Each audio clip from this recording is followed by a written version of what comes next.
अस्सलामुअलैकुम। मैं doctor Rubina from my Haidari clinic. आज की ओपीडी में एक patient 6 to 7 weeks pregnancy amenorrhea की हिस्ट्री के साथ आई। अर्ली उसकी प्रेगनेंसी और लोअर एब्डोमिनल पेन था, राइट साइडेड, वन साइडेड था लोअर एब्डोमिनल पेन। नॉट बहुत सीवियर नहीं था, लेकिन ये कि माइल्ड सा पेन भी बता रही थी, तो वॉमिटिंग हो रही थी और प्रेगनेंसी टेस्ट पॉजिटिव के साथ आई थी। तो मैंने फिर उसका अल्ट्रासाउंड सजेस्ट किया। अल्ट्रासाउंड में उसका यूट्रस एम्प्टी था और प्रेगनेंसी जो थी उसकी फैलोपियन ट्यूब में थी।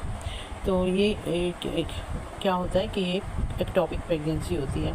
आज हम एक्टोपिक प्रेगनेंसी पे बात करेंगे। एक्टोपिक प्रेगनेंसी क्या होती है कि एक फर्टिलाइज्ड ओवम इम्प्लांट करता है other than the uterus, other side. Uterus में नॉर्मली होती है इम्प्लांटेशन, लेकिन वहाँ नहीं होगी।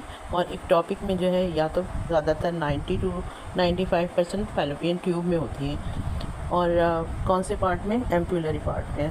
अगर देखा जाए तो ये जो होता है पेरिस्टाल्टिक मूवमेंट के साथ एम्पुला में फर्टिलाइज्ड होता है, फिर पेरिस्टाल्टिक मूवमेंट के साथ ये यूट्रस में चला जाता है फर्टिलाइज्ड हुआ।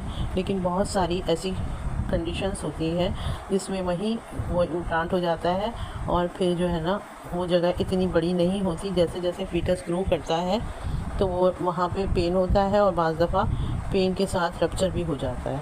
तो रप्चर तो एक अलार्मिंग साइन होता है, क्योंकि इसमें पेशेंट आपके पास आती है पेन कंडीशन, डिजीनेस, टैकीकार्डिया और हाइपोटेंशन, शॉकिंग कंडीशन जो होती है ना उसकी कंडीशन में आती है। अगर रप्चर हो जाता है और जिस साइड का होता है वहाँ पे ब्लड जमा होना शुरू हो जाता है और बहुत सीवियर पेन होता है, तो ये तो फ़ौरन इमरजेंसी होती है और इसको जो है ना हमें हॉस्पिटल ले जाके और ऑपरेशन करना पड़ता है। रिपेयर बात अब जब ये रप्चर हो जाती है तो ये रिपेयर नहीं होती उस तरफ की।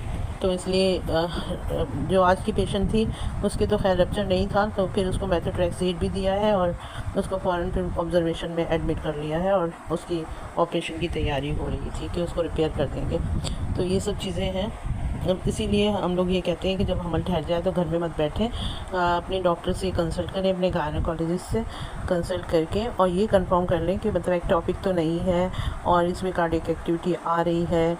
बहुत सारी ऐसी कंडीशन है जैसे मोलर प्रेगनेंसी है, तो इसमें फीटस प्रेगनेंसी टेस्ट इसमें भी पॉजिटिव आ जाता है, लेकिन इसमें कोई और नेक्स्ट टाइम हम लोग वी विल डिस्कस।